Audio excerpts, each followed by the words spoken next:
সাগরের ধারে শেষ বিকেল। বিকেলের নরম আলোয় সমুদ্রের ঢেউগুলো একের পর এক তীরে আছড়ে পড়ছিল। নীলা একা বসেছিল ভালো চড়ে, তার চোখগুলো ছিল দিগন্তে, যেখানে আকাশ আর সাগর এক হয়ে গেছে। হঠাৎ একজন বৃদ্ধ জেলে তার পাশে এসে বসলো। মুচকি হেসে বললেন, মা, জানো তো, সাগর কখনো কাউকে খালি হাতে ফেরায় না।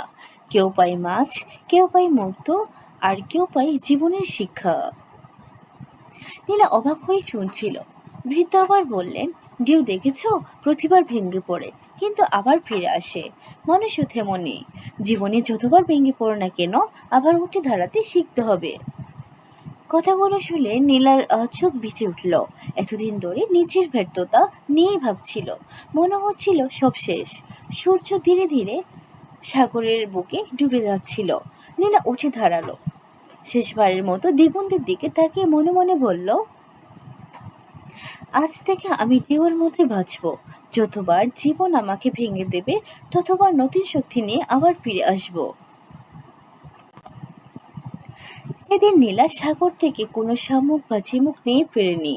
সে সঙ্গে করে নিয়ে ফিরছিল নতুন করে বাঁচার সাহস।